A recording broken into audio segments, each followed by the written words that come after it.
¿Qué onda escuchas? Bienvenidos a Noches de Terror, el podcast dedicado a aquellos temas paranormales o misteriosos que rodean la vida diaria, cosas que te podrían pasar a ti.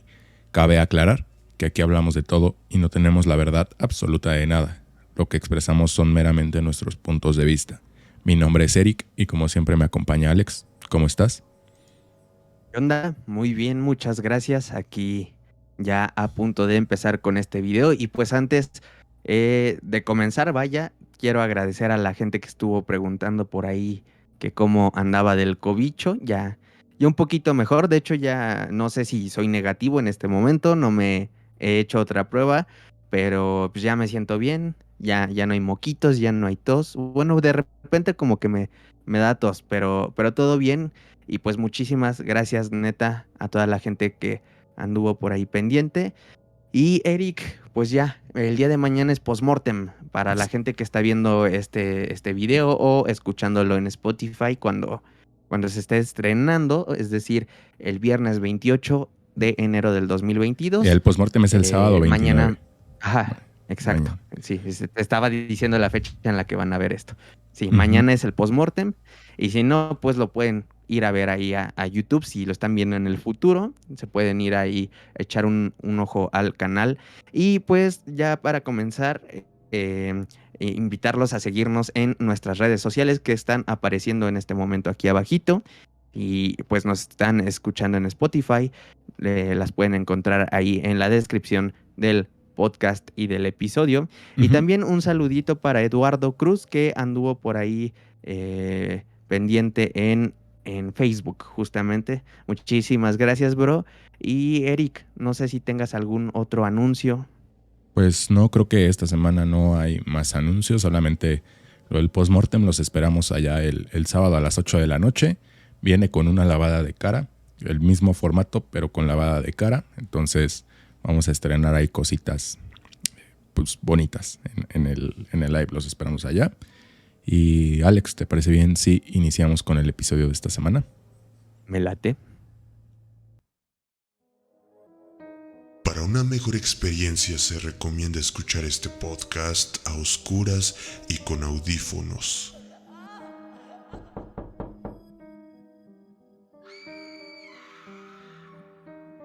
Bienvenidos a Noches de Terror.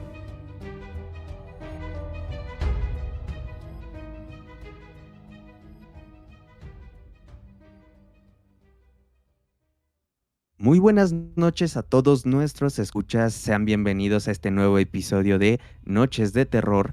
Mi nombre es Alex y esta vez se encuentra nada más conmigo Eric. ¿Qué ¿Qué onda? hubo? ¿Qué hubo? ¿Qué hubo? ¿Cómo andamos? Fue un tema esta semana, digo ya, para ponerlos un poquito en contexto de qué vamos a hablar, a pesar de que, bueno, creo que ya la mayoría habrá leído el título. Lo cierto es que fue un tema un poquito random, que nos sacamos ahí más o menos de última hora, porque no sabíamos bien. Pero por ahí me encontré con un par de noticias que me hicieron decir como de, oh, vamos a hablar de este tema. Y también por ahí una personita en Instagram, digo, también hicimos una publicación de gente que bueno, para que ustedes nos recomendaran algunos temas. Y por ahí una personita justamente puso el mismo tema, fue Jeremit. Jeremit, muchísimas gracias también por recomendarnos, perdón, este tema. Y traemos una serie de casos de gente que desapareció de manera extraña. Algunas son muy obvias el por qué pudo haber desaparecido, pero también hay algunos casos en los que más bien se puede prestar a que cualquier persona saque su propia conclusión. Entonces, Eric, ¿qué te parece si comenzamos con el primer caso que nos traes esta Ujú. noche?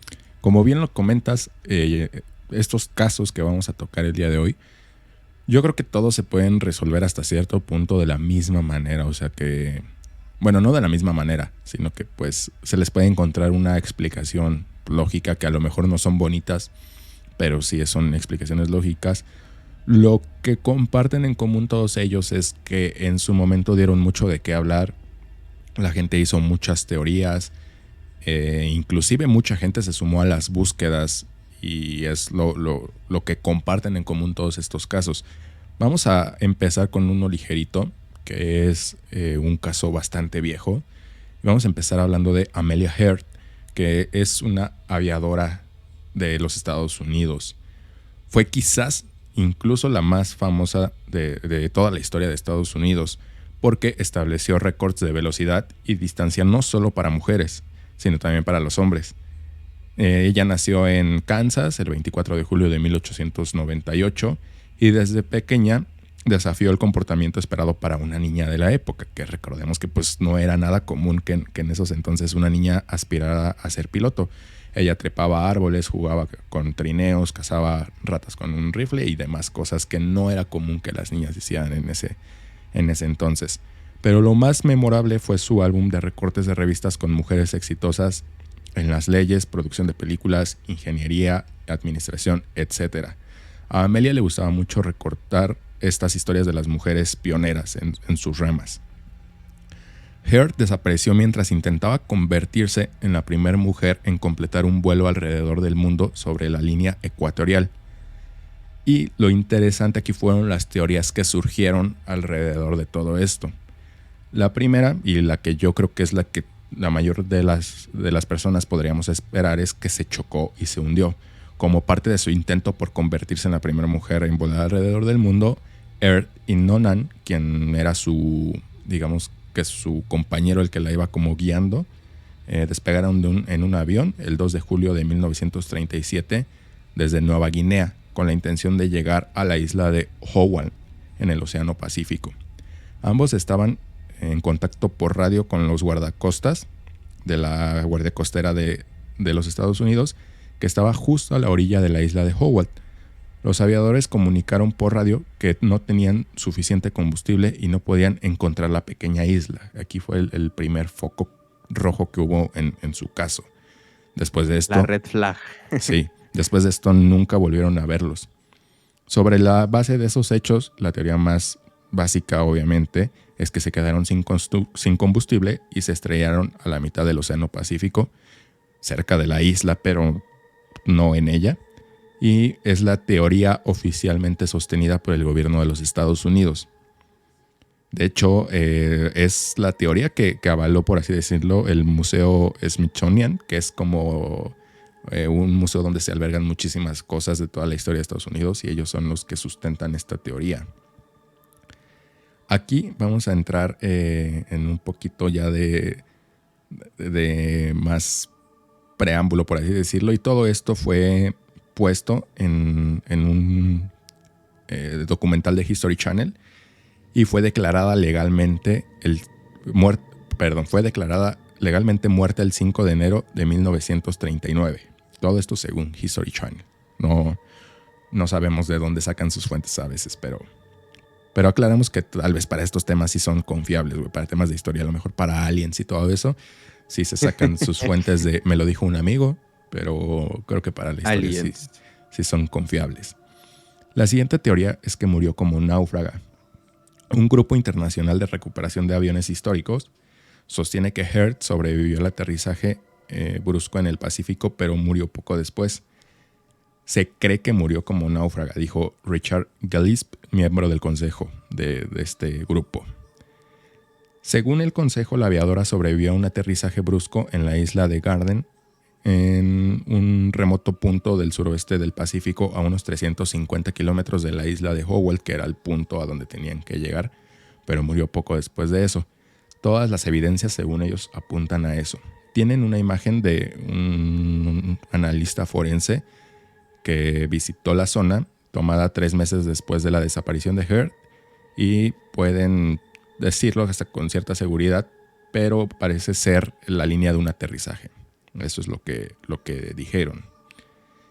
También sostienen que el esqueleto de un náufrago fue encontrado en la isla en 1940 y analizado décadas después, coincidiendo con el de una mujer de la altura y el origen étnico de Earhart, y pues es prácticamente lo que sustenta esta teoría.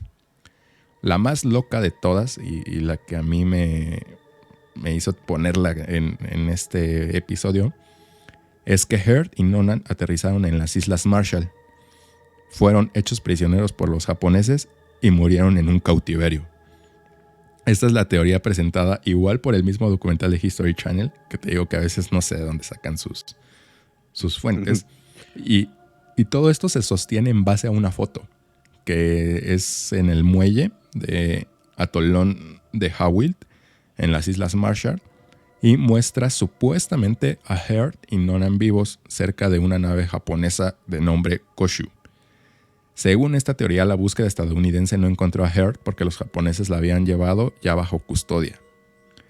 Un número de residentes de las Islas Marshall han afirmado que vieron a los aviadores aterrizar ahí, e incluso las islas emitieron sellos conmemorativos del 50 aniversario de su vuelo, que muestran el avión de Heard aterrizando accidentalmente en una parte de la isla y la recuperación de su avión. Y pues prácticamente eso es lo que sustenta esta teoría, unos sellitos postales. Pero esta teoría nos trae a una todavía más loca. Heard era un espía. Heard y Nonan fueron espías y fueron obligados a realizar una misión secreta para reunir información sobre los japoneses en las Islas Marshall, según todo un conjunto de personas que creen esta teoría. Los partidarios argumentan que su misión era extremadamente secreta y fue aprobada por el presidente Franklin Roosevelt. Se mantuvo en secreto después de que fueron capturados. La teoría recibió atención debido a una película de ficción de 1943 de nombre Flight for Freedom, que se basa vagamente en la historia de Heard. Y pues prácticamente ese es el sustento de esta teoría. Una película que medio basó los hechos en la vida de esta mujer. Sinceramente yo creo que lo que pasó es que se quedó sin combustible y se perdieron en el océano. Y ya lo hemos visto más de una vez. Es muy fácil que los aviones que tienen un accidente en la mitad del océano se pierdan y no los puedan recuperar, güey. Entonces, creo que es lo que pasó. De hecho, esta historia me recuerda, bueno, igual y no tiene tantas teorías. Bueno, esta sí tiene muchas teorías, pero no sé si has oído hablar de Antoine de Saint-Exupéry, escritor del Principito. De hecho, lo iba a traer. Sí, yo también lo iba a traer, pero lo quería tocar así como de rápido, de que, bueno, el tipo también desapareció, así de la nada. Él era piloto aviador, de hecho perteneció a un escuadrón en la Segunda Guerra Mundial de Francia, y pues hay varias teorías, ¿no? Una es que lo derribaron y otra es que tuvo un accidente su aeronave, o sea, ¿no? Bueno, hay muchas variables, ¿no? De que el clima, falta de combustible, igual, pero no deja de ser curioso. Ajá, y creo que lo que terminó de confirmar esa parte del accidente fue una pulsera que encontró un pescador, ¿no? En una zona. Creo que sí. Y ya a raíz de eso se pudo como llegar a la conclusión, o sea, nunca encontraron los restos de la nave, pero llegaron a la conclusión de que había tenido un accidente porque encontraron una pulsera con su nombre y creo que otra con el nombre de su esposa que lo iba acompañando en ese vuelo o algo así. Leí hace rato. Sí, porque ni siquiera la nave la encontraron, o sea, no desapareció totalmente. Y bueno, regresando aquí a tierras mexas, para ser más específicos, en la capital de aquí, es decir, la Ciudad de México, hay un dato curioso. No se trata específicamente de una sola persona, sino más bien de 153 personas que de 2015 a 2019 desaparecieron. Así lo confirmó la Procuraduría General de la República en una solicitud que fue emitida por el periódico El País en 2019. La Procuraduría. Güey. Perdón, güey. Mejor di la General PGJ. Eso sí, déjalo. La PGJ informó de la desaparición de una quincena de usuarios tan solo en el 2018 y lo poco que iba en ese entonces del 2019. De hecho, en este reportaje se le dio un apodo como el Triángulo de las Bermudas mexicano a las 195 estaciones del metro de la ciudad. Es curioso porque a pesar de que el 65% de los reportes y de las investigaciones se cerraron rápidamente porque fueron encontradas las personas, El otro 35% implica que 15 usuarios entraron al metro de la Ciudad de México y jamás se les vio salir, ni siquiera por las cámaras de las estaciones. Recordemos que dato si hay curioso, cámaras... aquí dato curioso, el sistema de transporte colectivo cuenta con alrededor de 3,417 cámaras, que supongo al día de hoy son más, pero al momento de que ocurrió todo esto con esta investigación, eran 3,417 cámaras colocadas en 195 estaciones del sistema. O sea, no estamos hablando de un número pequeño de cámaras y donde pudo haber ciertos sectores sin cubrir, güey. Es lo que te quería agregar. Sí, la verdad es que y las personas que, hemos viajado en él, hay muchas cámaras en las estaciones, pero sí hay puntos ciegos. Sí. Y de hecho se prestan para historias como las que les voy a contar a continuación. Empieza así la historia. Me duele pensar que podía haber sido parte de las estadísticas de desaparición. A pesar de que ya han pasado algunos días, Graciela tiene miedo. El pasado domingo 13 de enero de 2019, esta mexicana de 30 años volvía a su casa por la tarde tras llevar a su hija a rehabilitación cuando 5 hombres y una mujer la rodearon en las escaleras dentro de una estación de metro e intentaron sin éxito llevársela, según cuenta. Incluso recuerda que escuchó cómo le ponían un precio. Por esta te dan 20. Hijos de puta, güey, Sí, bien güey. cínicos. Tras un forcejeo, o sea, y lo peor de todo es que venía de llevar a su hija a rehabilitación, güey. O sea, ni siquiera, o sea, tú dices, te pones con un vato o con una vieja que venga sola, pero no, güey. O sea, con una mamá que, pues, vaya, traía una niña con incapacidad, güey, o discapacidad más bien, y eso todavía lo hace más detestable, güey. Sí. Tras un forcejeo, Graciela pudo huir y subirse a un vagón. Pienso en aquellas personas que no pudieron escapar y que ahora recordamos como un número más en las tablas de la Secretaría de Seguridad Pública, dice. El suceso ocurrió en Chabacano, una estación que la verdad sí alrededor está bastante feíto. Está en una zona Recordemos bastante que fea. está cerca del centro de la ciudad, Ujú. del centro histórico, de hecho. El suceso ocurrió en Chabacano, una estación cercana al centro histórico de la capital y por la que pasan cientos de personas al día para acceder a alguna de las 3 líneas con las que conecta. ¿Cómo ves este pedo, güey? ¿Crees? Bueno, evidentemente sí es un problema que hay. Obviamente si lo vemos desde el punto de vista de misterio y toda esta onda, sí hay desapariciones. Hay gente que entra al metro y ya no se vuelve a saber más de ellas. Pero por otra parte creo que sí hay un problema de inseguridad muy cabrón. Antes se hablaba de que el metro era uno de los transportes más seguros. Ujú. No había asaltos, o sea, lo mayor o lo más feo que te podía pasar era que un carterista, te robara, ¿no? Tu celular, tu cartera, tu bolsa, y ya no es así. De hecho, hay casos ya en los que se han subido a asaltar tal cual. A mí me llegó a pasar, de hecho creo que lo conté en un en un episodio del Metro, me parece que fue en la parte 2. En YouTube no los tenemos, pero si gustan los pueden ir a escuchar a Spotify. Pero ya me ha tocado que se sube gente extraña. No voy a decir aquí qué tipo de gente, porque ya Nos hubo por ahí funaron durísimo. un pendejo que nos funó ahí en cierta plataforma de podcast a través de una reseña. Y y ya hay gente que se sube a hacer maldades, güey. De hecho, alguna vez estaba escuchando que en Ecatepec tal cual se subió un güey a asaltar y creo que lo plomearon. O sea, los policías se dieron cuenta y se agarraron a plomazos ahí en plena estación en Ecatepec, me parece que fue. En el Metro Valderas hace unos cuantos años. En Valderas, hubo güey, una también balacera hace no mucho. Sí. con heridos y estuvo bastante feo. Pero referente a lo que tú cuentas de la desaparición, bueno, más bien a las desapariciones o secuestros de personas, güey. A mí me causa mucha intriga el modo en el que operan, porque como bien lo comentas, no es un lugar que no tenga vigilancia, que no cuente con seguridad. O sea, y lo peor de todo es que no nada más es una persona o 2 personas. De hecho, dice que era un grupo de personas.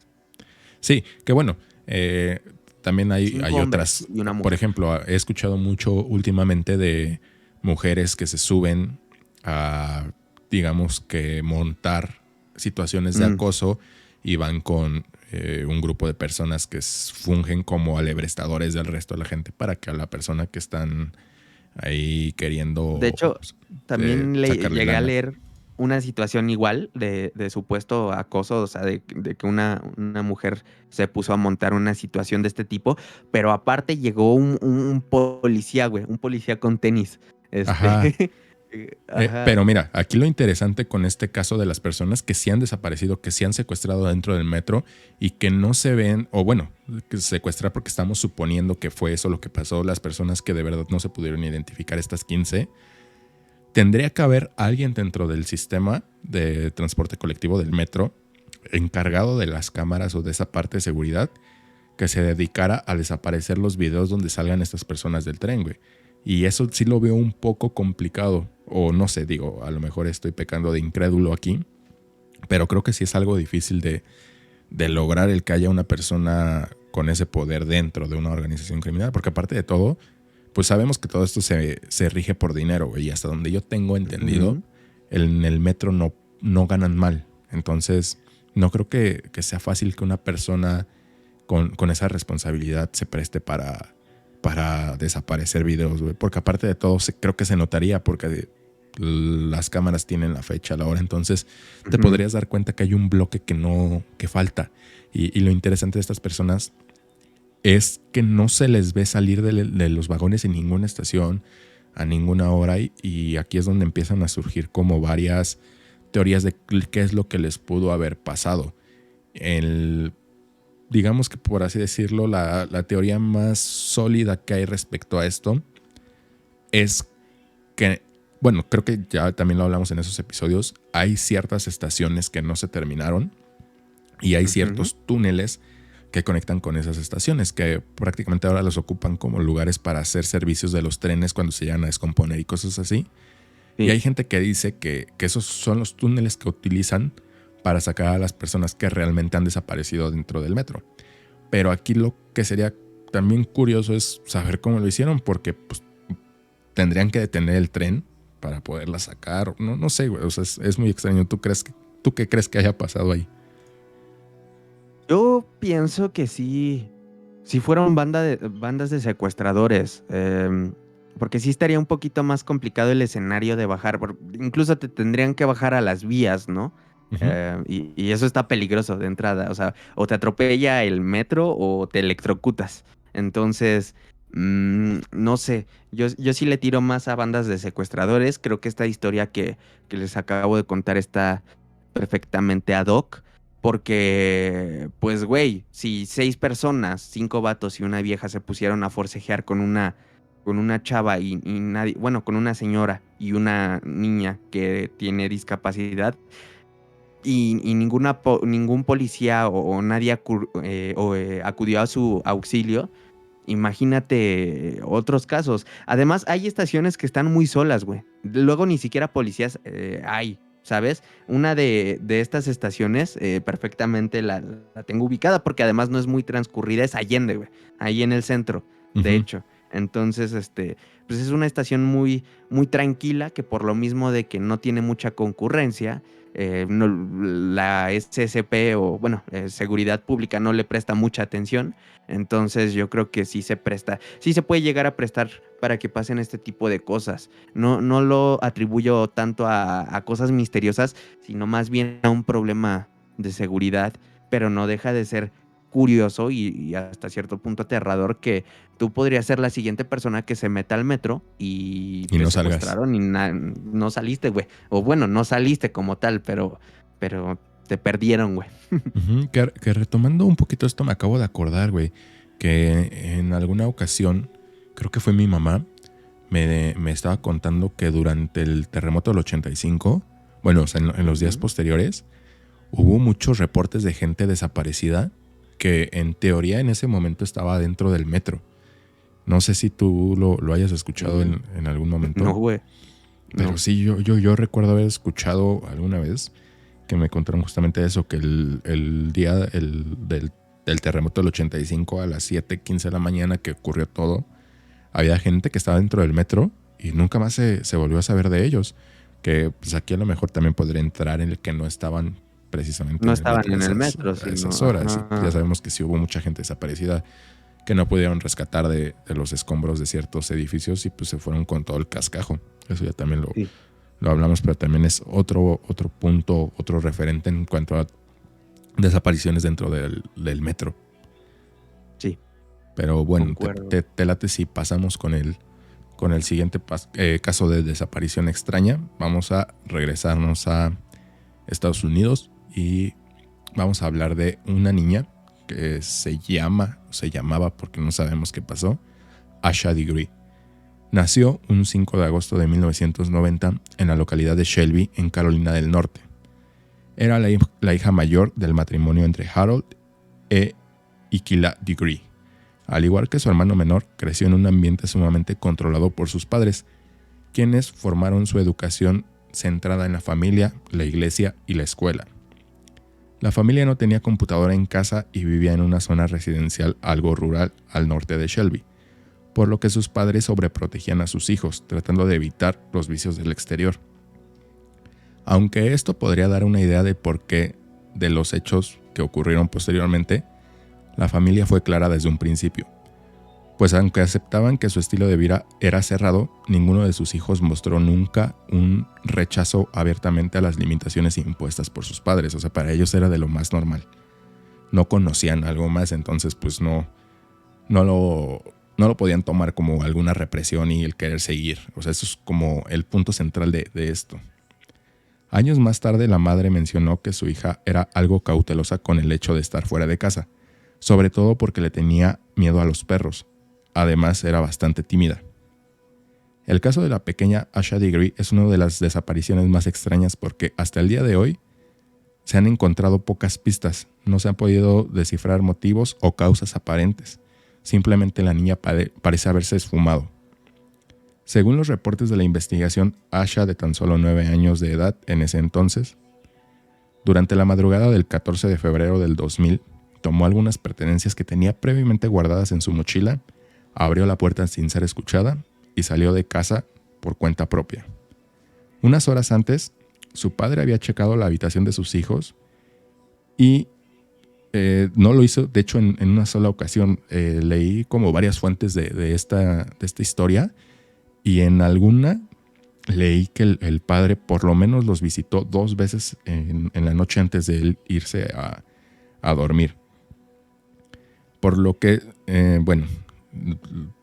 se cumple esta parte de que se aseguraron de que durante las primeras horas de la noche, por así decirlo, estuviera en su cama y los encontró dormidos. Al parecer, el actuar de su hija no fue algo espontáneo por la manera en que realizó las cosas, como si hubiera estudiado la situación de antemano y hubiera buscado los puntos en los que pudiese haber sido descubierta.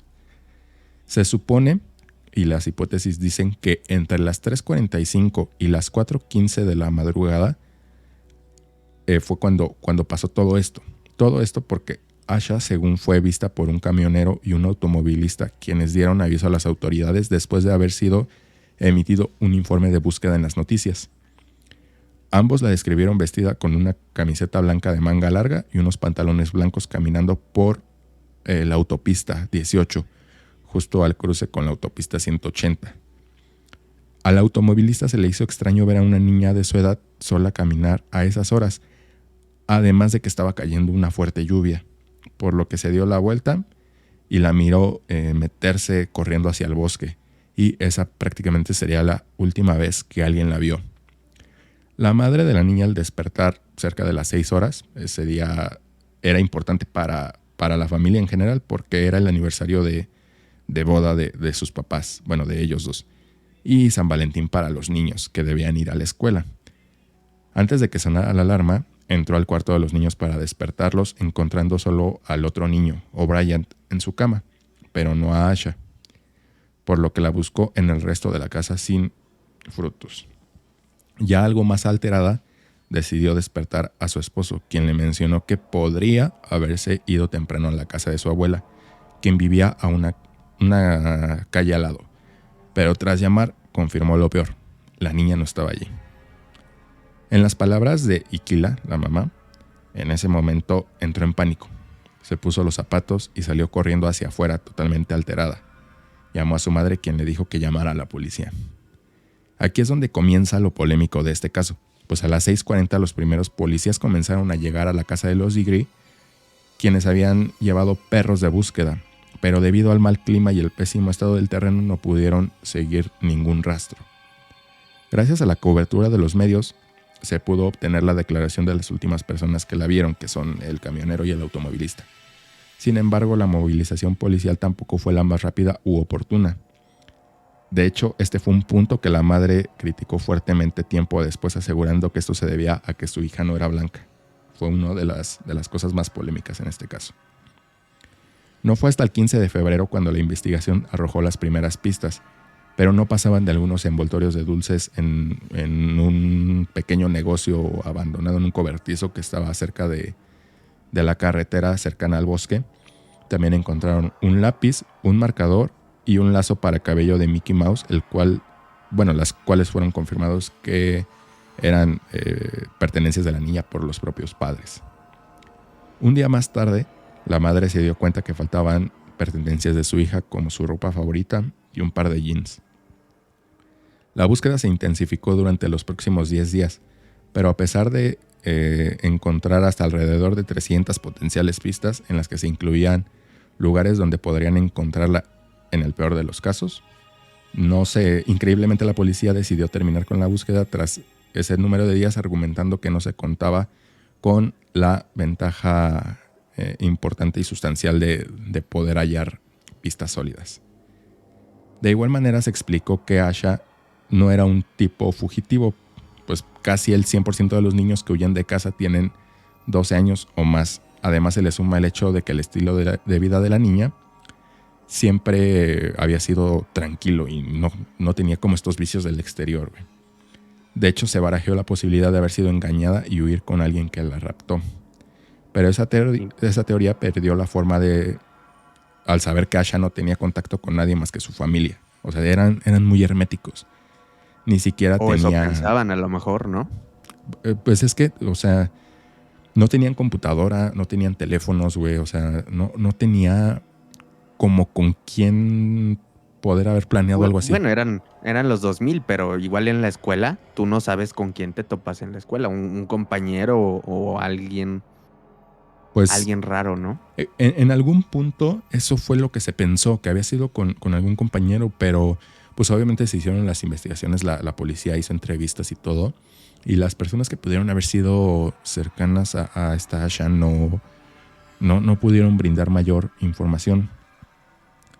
Y por su parte la familia siempre se excusó en que su hija no odiaba su estilo de vida, ni mostró signos en ningún momento de quererse ir o estar fastidiada por las reglas de la casa, lo cual prácticamente deshizo esa posibilidad.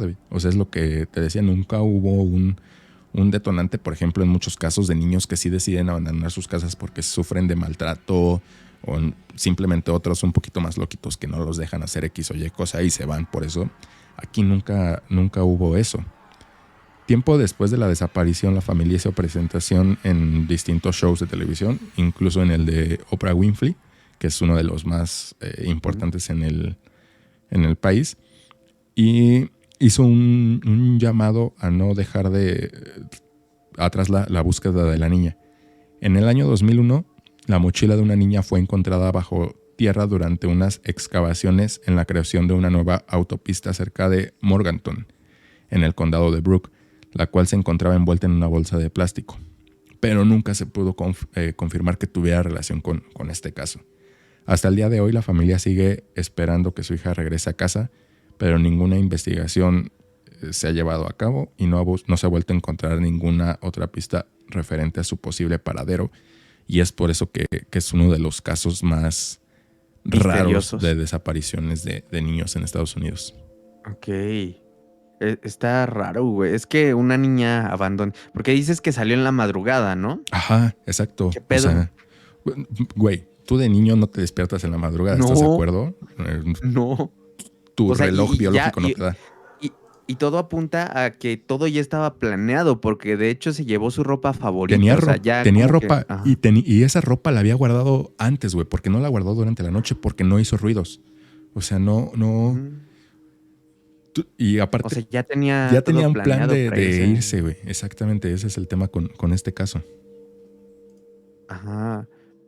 ¿Qué le pudo haber pasado? O sea, podría decir mil cosas, podría teorizar mil cosas, pero es que está muy raro, güey. O sea, no hay ni por dónde tomarlo. No, no sé, a lo mejor fue un ataque, una idea espontánea que tuvo y eso la hizo irse, güey. Ay, no, es que no sé, güey. O sea, si no hubiera sido por el hecho de que se llevó sus cosas, o sea, si no hubiera ese detalle, yo te diría, y Su por la sonambulismo. fecha, no, bueno, deja tú de sonambulismo. A lo mejor la niña pensó que era una buena idea pararse para ir temprano a una tienda o que estaba lejos. No sé, igual y quería darle una sorpresa a sus papás, Ujú. comprarles algo, traerles algo. Pero el hecho, si le agregas el punto de que se llevó su ropa favorita, ya no me cuadra nada, güey. No tiene nada de sentido, güey. Y aún sabiendo que eran muy herméticos, güey. Tanto la familia, o sea, la familia era muy hermética. Y todavía ella no era una persona sociable, güey. Y que aparte de todo le tenía cierto miedo bien marcado a los perros. Es todavía más alarmante en el ¿No caso. no la buleaban en la escuela o algo No, así? no encontré nada de indicios que pudieran dar una pista de alguna motivación del por qué lo haya hecho. Es lo más raro del caso. No hay Verga. motivo aparente. O sea, no hay un detonante como casi siempre lo hay en los casos donde los niños Ujú. los niños o los adolescentes deciden desaparecer o irse. No hay esa conjetura aquí. Es lo raro del caso. Ok, no mames, sí está culero este caso. Pero Muy bueno, raro y te muy, late muy si pasas culero. al siguiente. Sí, vamos a uno que cuando lo empecé a leer, cuando leí la sinopsis en uno de estos blogs donde comparten varios casos, que de hecho de ahí los saqué, los que traigo. em, te voy a ser honesto, güey, me cagué un poco de risa. Ahorita vas a ver por qué, pero ya que te pones a pensarlo y entras en contexto y todo, sí está culero. Ujú, Estamos hablando de la desaparición de Josué Monje. ujú. Eh, Josué Monje García, de 13 años, desapareció la tarde del 10 de abril del 2006. La última vez que se le vio jugaba con su bicicleta en la puerta de su casa en la calle Cristóbal Halfter, en la barriada de Huertasola de Dos Hermanas. Era lunes santo y el chico dijo a su madre que dormiría en casa de un amigo, en el barrio cercano de Vista Azul. Allí no llegó nunca.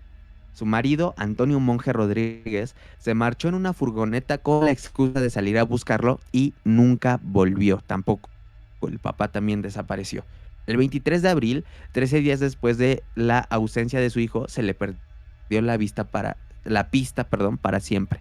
O sea, pasó esto. eh, y se las voy a tratar de contar porque quiero que lo entiendan de la manera en la que yo lo percibí.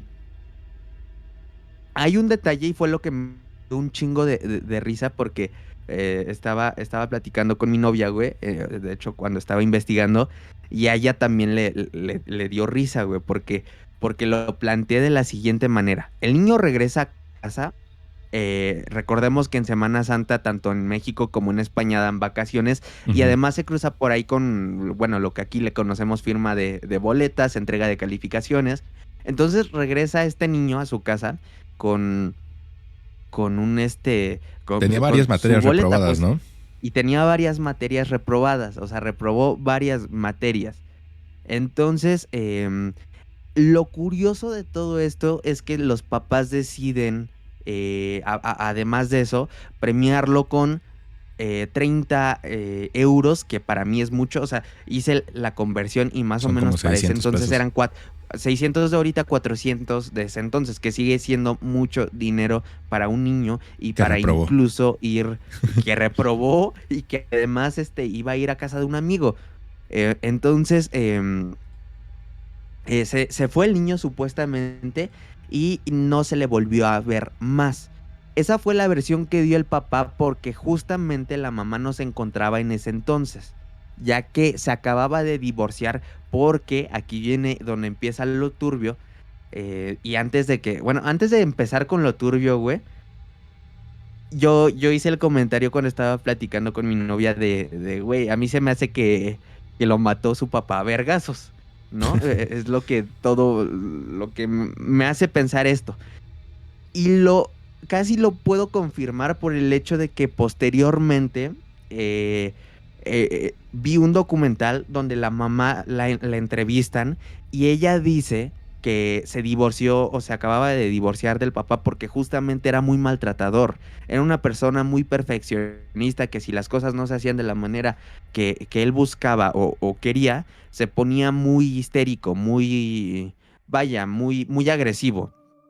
Entonces, se acababa de divorciar y no le cuadró el hecho o la versión que le dijo, porque cuando se va el niño y desaparece, ese mismo día, pues no sé si le avisó el papá, le dijo a la mamá de, oye, no está el niño, no sé, esa parte no se sabe, pero lo cierto es que la mamá se dio cuenta que en la mañana tenía una ropa, pon tú unos jeans y una camisa de cuadros, ese es un ejemplo, y regresando en la noche, o sea, él regresó en la noche supuestamente de haber ido a buscar una casa de campaña a una iglesia que no entiendo por qué. Bueno, se supone que la familia era muy religiosa, pero ya tiempo después se supo que el vato nunca estuvo en ninguna iglesia y mucho menos buscando una casa de campaña, pero regresó con un cambio de ropa, güey.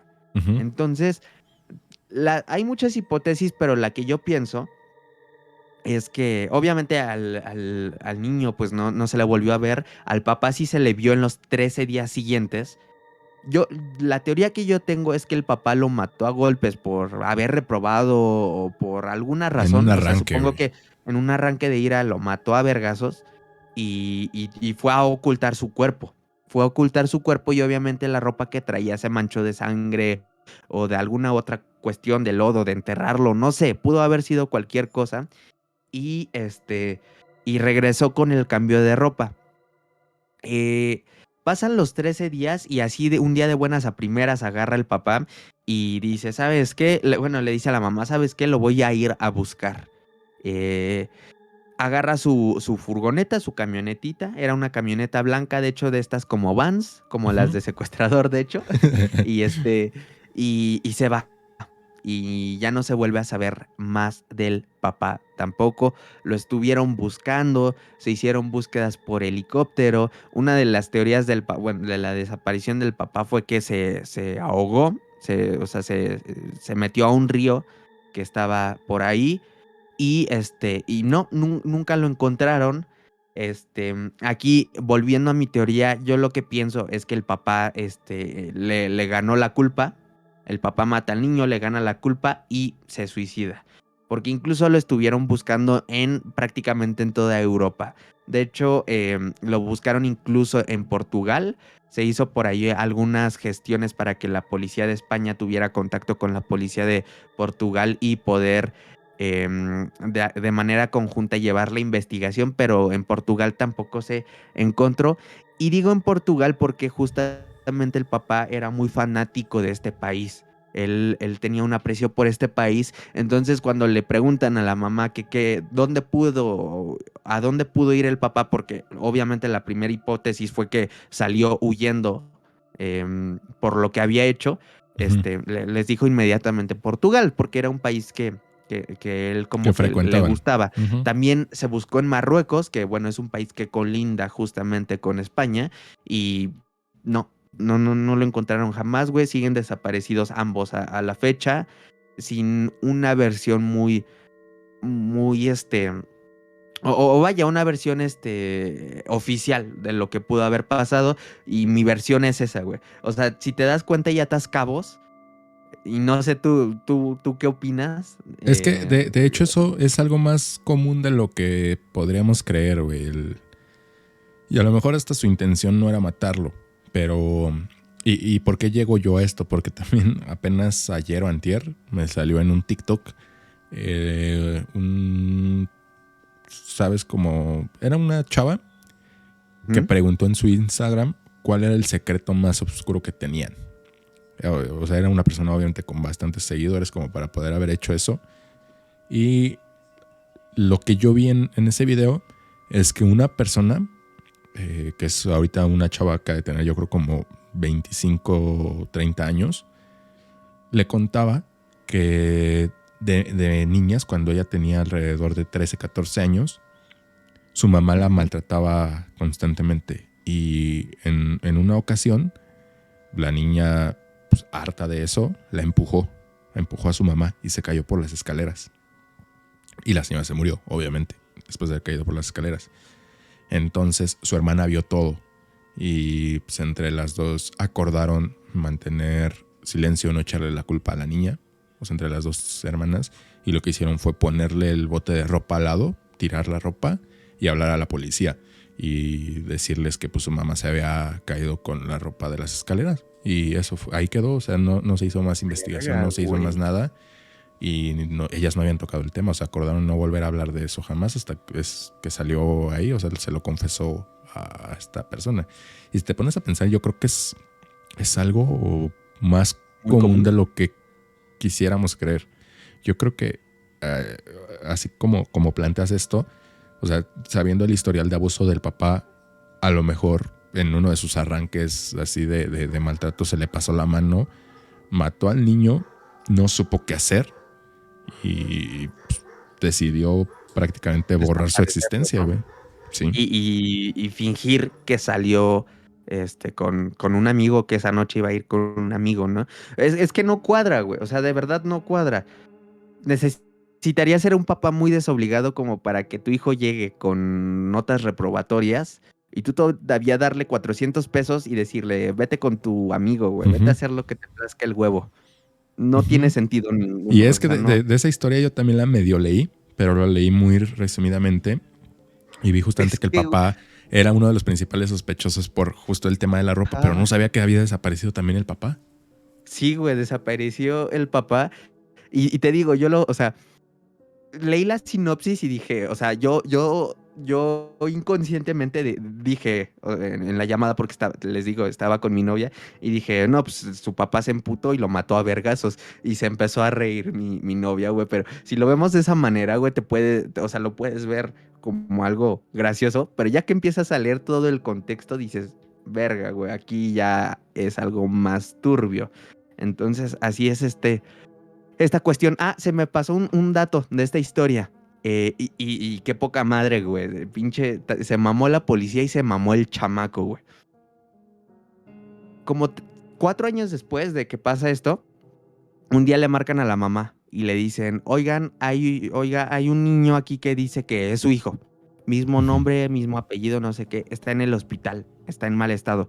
Todo apuntaba que habían encontrado al niño y que posiblemente había sido secuestrado y estaba en mal estado o le había pasado algo, güey. Va la mamá al hospital pues un poco esperanzada y cuando entra ve a un cabrón que no es su hijo. Ahí sentado. Y el güey aferrado de mamá, sí soy, estoy un poco más cambiado, pero no sé qué. Engordé un poco, algo así le dijo. La mamá se encabronó y le dijo, ¿sabes qué, güey? No eres mi hijo. Ya después la policía, pues cuando lo interrogaron, resultó que era un niño que se había escapado de un reformatorio y pues como para querer empezar otra vida. Ya sé qué historia es esa. Ya sé qué historia es esa, pero de hecho creo que tenía el pelo y los ojos de otro color, una madre así. Ah, güey, sí era un niño totalmente. Sí, güey, sí había escuchado algo de eso. Qué poca madre, güey. Sí. Sí. ¿Cómo ves? Ya había escuchado eso, pero no recordaba que tuviera conexión con una desaparición así de densa. Sí, pero bueno, te late si pasamos ya para cerrar con uno de los casos más icónicos, güey, de desapariciones, porque aparte de todo, es... ¿Cómo explicarlo? Es una leyenda, podría entrar incluso como una leyenda urbana, güey. Ajá, es agarrar una película de acción y llevarla a la vida real. Estamos hablando de D.B. Cooper. No es una persona que haya desaparecido por algún secuestro, algún asesinato, sino que pues verga, güey. Era un badass que se la jugó. Se la jugó y hasta se ganó su Loki referencia ahí vaya, en la serie de Loki, en el primer episodio, para ser más exactos. Y bueno, la historia va más o menos así. Corría un frío 24 de noviembre de 1975, es decir, víspera de Día de Gracias, de Acción de Gracias, y era 1975 cuando Danby Cooper, o ese es el nombre que él dio para comprar un boleto de avión, el cual era un vuelo de Northwest Orient Airlines que partiría desde Portland, Oregón, y tenía como destino Seattle.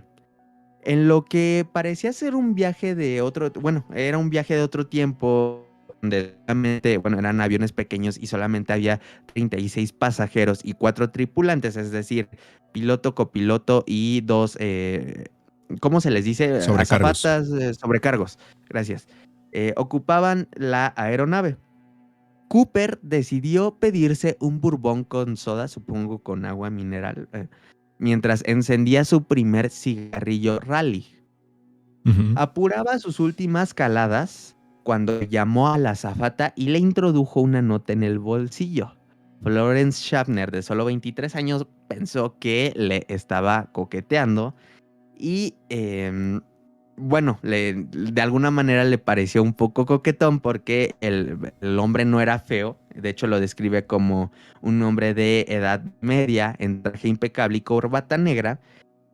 Pensó que él estaba haciendo esta proposición, pues así como coquetona, hasta sexual, lo ponen ahí en la historia.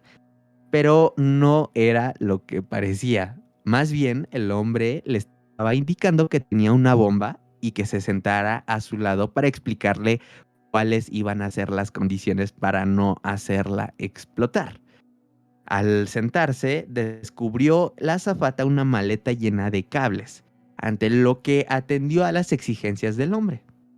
Él le comentó: les dejaré con vida en Seattle si a cambio me traen $200,000 en billetes de 20, 4 paracaídas y reemprenderemos el vuelo hacia donde yo les diga. Schaffner, la azafata, acudió a cabina del piloto con las exigencias del pasajero, ante lo que decidió acceder. Tras aterrizar en Seattle, todos los pasajeros y las 2 azafatas bajaron del avión sanos y salvo. Todos menos Cooper y los pilotos. A continuación, una nueva azafata accedió al avión, o más bien subió, con una bolsa cargada del dinero reclamado por el secuestrador. Cuando la aeronave estuvo solo ocupada por la tripulación, Cooper, perdón, los reunió y les ofreció indicaciones de lo que debían de hacer a continuación. Iniciar un viaje con destino a la Ciudad de México, con órdenes exactas de la altura a la que debían de volar, su velocidad y su posición.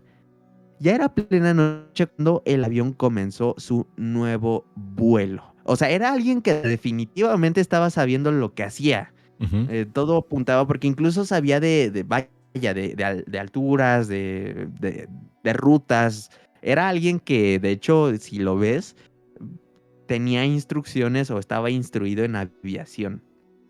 El piloto y el copiloto se encontraban dentro de la cabina del avión, mientras la azafata observaba cómo Cooper se ataba al cuerpo, los fajos de billetes, y cuando terminó la operación, le solicitó que se encerrara junto con sus compañeros a más de 3,000 metros de altura, en un lugar indeterminado entre Seattle y Reno. El ladrón saltó sobre las montañas del estado de Washington. Tras descubrir lo ocurrido, la tripulación dio voz de alarma a las autoridades y comenzaron a la búsqueda. Pero entonces la policía se llevó una gran sorpresa. No sabía nada absoluto sobre el ladrón. Es decir, cuando llegaron al lugar donde el que pudo haber aterrizado y se hizo un cerco, rodearon, no encontraron a nadie. El nombre con el que reservó el pasaje, Danby Cooper, era falso. No había nadie con esa identidad. Y la mejor pista que nunca tuvieron fue investigar a un ladrón habitual, cuyo apellido e iniciales de los nombres coincidían con el de D.B. Cooper, pero que resultó ser completamente inocente. No fue hasta 5 años después cuando se volvió a descubrir una pista, pero no terminó de conducir a ningún camino que diera con el ladrón. Fue en 1980 cuando un niño de la zona se encontró con un paquete de billetes de $20 en descomposición que sumaban la cantidad de $5,800. Tras llevarlo a la policía se confirmó que eran del mismo número de serie que le habían entregado a D.B. Cooper. De hecho, esa es una táctica muy común en la policía, dar o entregar billetes de cierto Con serie número consecutiva. para poderlos rastrear. Con esa pista consiguieron encontrar trozos del paracaídas y de la corbata también, en una zona cercana a donde este niño encontró el dinero, pero nada más. Muchos sospechosos hubo, pero ninguna certeza de quién pudo haber sido. Tras más de 30 años con el caso abierto, las autoridades nunca llegaron a descubrir de quién se trataba y finalmente el FBI decidió cerrar el caso. Hay una serie de sospechosos y de hecho hay uno que yo pienso que sí fue, porque incluso se parece, o sea, físicamente no es igual, pero sí apunta, o sea, sí pudo haber sido él, vaya. El primero de ellos es John List. En 1971, el asesino en masa John List fue considerado sospechoso del secuestro, el cual ocurrió solo 15 días después de que matara a su familia en Westfield, Nueva Jersey. Su edad, rasgos faciales y complexión física eran similares a los de Cooper. El agente del FBI, Ralph Hirmelsbalch, declaró que List era un posible sospechoso en el caso. Cooper había solicitado $200,000 como rescate, el mismo monto que List había sustraído de la cuenta bancaria de su madre días antes de los asesinatos. Después de su captura en el 89, List negó verbalmente haber secuestrado el avión y actualmente el FBI no lo considera un sospechoso. Él murió el 21 de marzo de 2008. Richard McCoy Jr. es el siguiente en la lista. Y él el 7 de abril de 1972, solo 4 meses después del secuestro de Cooper, McCoy Jr., usando el alias de James Johnson, hijo de puta, hizo exactamente lo mismo básicamente. Abordó el vuelo 855 de United Airlines durante una escala en Denver, Colorado. Y después del despegue le entregó al asistente de vuelo un sobre con una etiqueta donde se leía instrucciones de secuestro.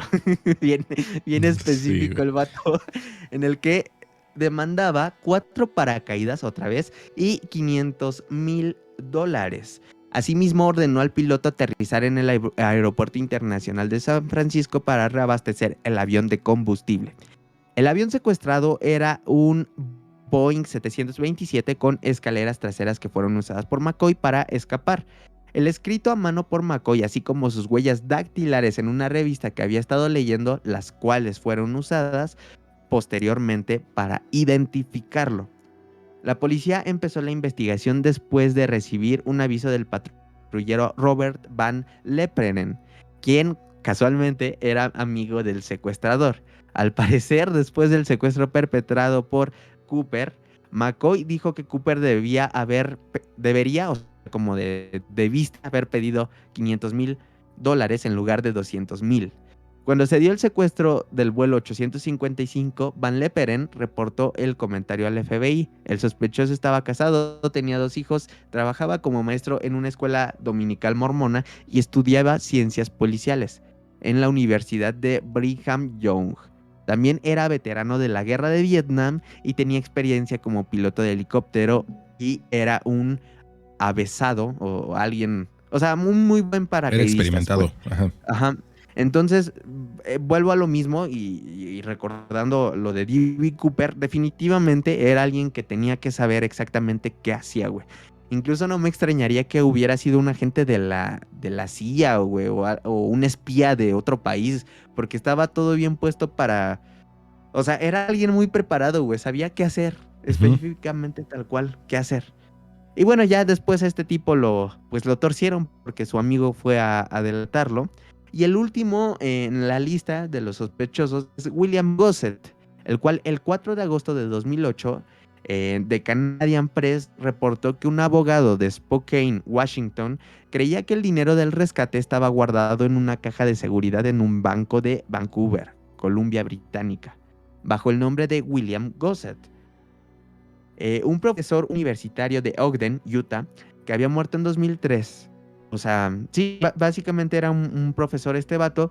Y el abogado, el que pues fue a delatar esta persona, dijo que la apariencia de Gossett coincidía totalmente con los retratos de Cooper, y que Gossett había presumido ante sus hijos del secuestro. O sea, él tal cual fanfarroneaba con esto y les mostró la llave de una caja de seguridad. Decía que Gossett confesó el crimen a 2 personas, un juez y un abogado, y que su hijo también creía firmemente que su padre era el secuestrador. O sea, imagínate que tu tío llega y te dice, güey, me robé $200,000. Creo que falta un sospechoso, no me acuerdo el nombre, güey, y es el que a mí más lógica me hace, porque era un vato igual que tenía conocimientos, pero siempre había sido una persona como muy recta y todo. Y en su lecho de muerte, creo que estaba muriendo de cáncer, si no mal recuerdo, le dijo a su esposa que él era D.B. Cooper. Y se quedó así como de, what the fuck. O sea, literal fue lo último que le dijo antes de morirse, güey. Y muchas cosas coincidían con él. Eso lo vi hace no mucho en un documental que tiene HBO Max, que se llama D.B. Cooper. No sé, algo de D.B. Cooper. Está en HBO Max. O sea, los recomiendo bastante. Ahí abordan como a varios de los sospechosos de ser D.B. Cooper. Que al final de cuentas no hay una respuesta concreta, sino es más bien... pasa lo mismo que con el asesino del Zodíaco. Ajá, era lo que te iba a decir. Me recordó hay varios totalmente. bandos. Hay varios bandos de personas que creen que puede ser una u otra persona. Y ahí en el documental... gente que se atribuyó eso, ¿no? O sea, el decir yo fui D.B. Cooper, a lo mejor nada más por mamar, güey. O sea, por decir, o sea, yo era, güey. Sí. Y está bastante interesante ese caso. Les recomiendo bastantito ese documental de HBO Max. ¿Tú qué piensas? ¿Que fue un espía, un piloto, un agente incluso de la propia FBI? ¿Alguien que estaba instruido? No recuerdo qué era específicamente este vato, pero de ese documental, del que yo les digo, es que ni siquiera me acuerdo cómo se llama. Yo creo que es él el que le confesó a su esposa en el hecho de muerte que él era D.B. Cooper, porque la señora narra que en un viaje que tuvieron, él dijo, espérame, ahorita regreso, y que se perdió así un rato, unos 20 minutos, y regresó con dinero, güey, y sucio. O sea, fue a desenterrar dinero. No mames, entonces sí tiene, porque te iba a decir, y nos consta por experiencia propia que la gente que ya está en estado terminal con cáncer tiende a tener alucinaciones, vaya. Y pues se puede prestar a que a lo mejor esa persona en algún momento vio la noticia o algo y se le escapó, ¿no? Decir, yo era D.B. Cooper, pero ya lo que acabas de decir cambia totalmente. O sea, eso pasó años antes, güey, y la esposa pues nunca se le había hecho raro. O sea, se le hizo raro, pero pues no tan extraño, ¿sabes? O sea, nunca le encontró una relación. ¿Y este vato dices que era piloto o algo así? Creo que tenía entrenamiento en paracaidismo, la verdad. No me acuerdo bien, güey. O sea, porque lo vi un día así que lo puse de fondo para ver algo. Y no le presté tantísima atención, pero sí me acuerdo como muchas cositas claves. Y te digo, él en un viaje con su esposa sacó dinero. Y después en su lecho de muerte le dijo que era D.B. Cooper. Ok. Pero todos sabemos que fue Loki haciendo una apuesta con Thor, güey. Con Thor, exacto. Eso fue lo mejor que nos dejó la serie. No es cierto. Nos dejó muchísimas cosas buenas, pero sí hay una referencia bastante buena ahí con Loki. Y pues, Alex, creo que con eso podemos cerrar este episodio, con ese misterio que quedará ahí para la eternidad quién fue D.B. Cooper. Y pues nos vemos mañana o la siguiente semanita, como ustedes quieran, pero aquí andamos. Bye. Bye.